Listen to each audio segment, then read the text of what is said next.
As you all remember, one of the episodes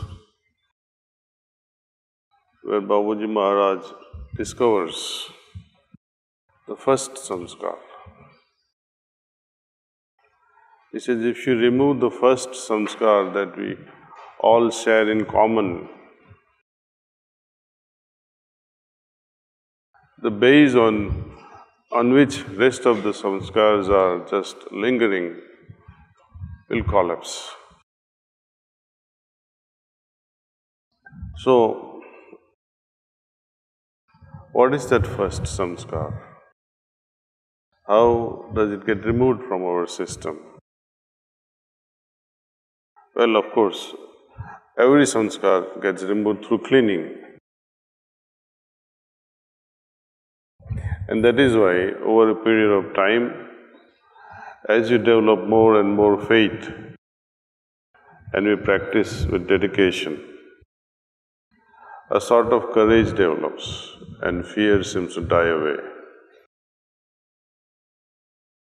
This is also confirmed by Lord Rama when he is giving gyan to one of his devotees.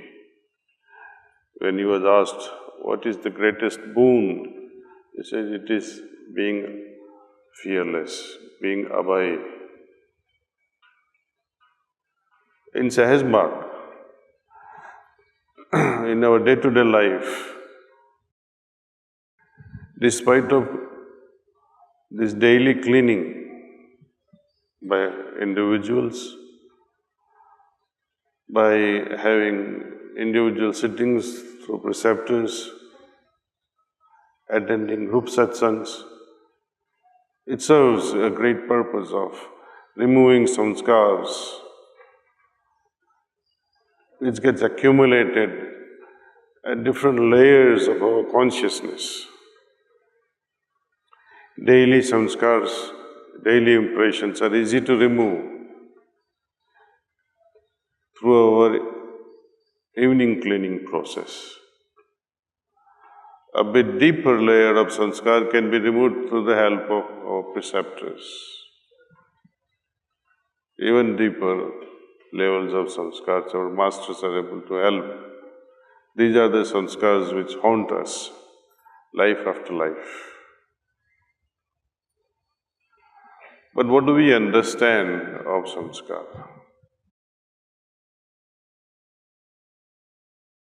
When we remove samskars, what happens? Let us say you had an argument with someone, or you had such a very pleasant experience with someone in discussions. You have a memory associated with such encounter. Would the removal of memory or forgetting such a memory be equivalent to removal of samskars? No. It is only when I am able to forgive the bitter experience that I had because of some interaction with someone. I may remember the encounter with someone which is displeasing, but totally removing the emotional part of it amounts to not forming impression.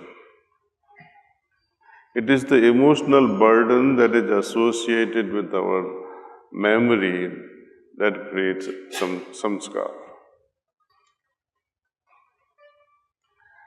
Emotional burden means I am saturated with so much of dislikes or likes. Only two things. So in our day-to-day activities, moment to moment, how vigilant are we with our reactiveness? Are you still reacting, or are you in osmosis with the Source?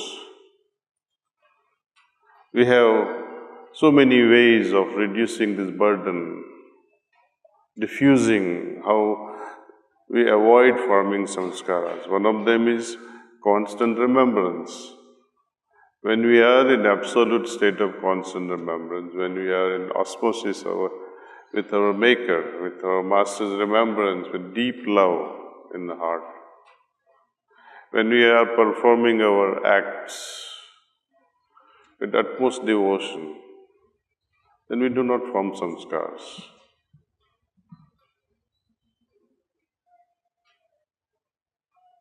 Another method that was given few years back was this now and then using sankalpa, that everything around me is absorbed in godly remembrance. I like to add one more sankalpa to this sankalpa, that while we are in the office or at home, traveling via flight or via train or walking around, doesn't matter, wherever we are, think that everything surrounding us is absorbed in godly remembrance, and that all are in osmosis with the Source, developing increased peacefulness and moderation.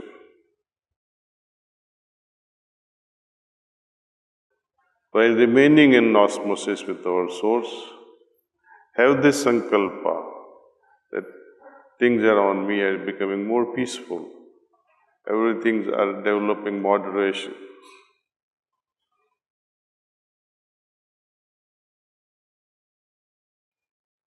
In very short time, we'll come to a stage where we will not have to do daily cleaning.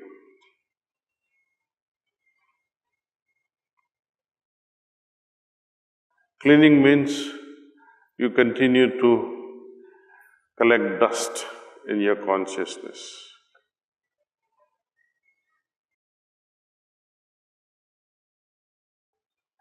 By creating a veil around us, we are preventing all these things to settle in our heart. It's not that we avoid doing anything. We continue to work in the best possible way in our work environment with increased efficiency. In fact, when we are in osmosis with God, our actions tend to become perfect, more and more efficient. You'll start enjoying the work. Work will no longer remain a burden. A lot of people say they like to retire. But I am of a belief that all your spiritual wealth, all your spiritual accumulations can be exercised best in the working environment in the material world. Material world, the family life gives us challenges, and against these challenges, we use our spiritual wealth. We test out our abilities, our spiritual genius, if you like to call it. It is put to test. And like anything else, anything put to test only becomes better and better. Only cowards, they'll give up such challenges. Sahaj is to face such challenges with bold heart, having confidence in Master that yes, I may not have confidence, but He is there to support in all my activities. So with this little heartfelt, I would say, I would not like to call it anything else, but I like to share this inner feelings of my heart to come to very essence of Sahaj Marg, that whatever is stopping us, it's samskars, and we should be vigilant about how to not form the samskars. That is the first step. Otherwise, all throughout the life, if you go on cleaning, it will be disappointment.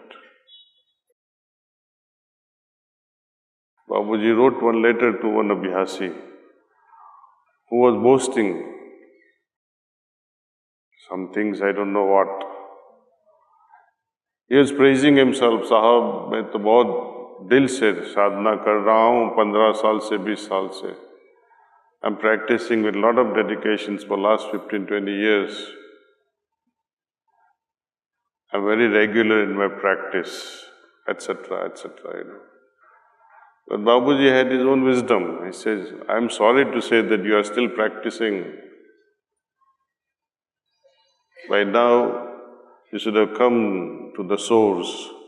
You should have arrived at goal. But it is unfortunate that even after 15-20 years of practice, you are still struggling. So I think we should take this to our heart and say, yes, Babuji. We'll make sure that our lifestyle will be of such a high order that need for meditation to regulate mind will stop. Need to remove the dust will stop because I don't invite or form any more samskars. The next stage will automatically open up where we'll help others, whether they are abhyasis or not. But our lifestyle will somehow touch their heart. Anyway, enough for today. Thank you.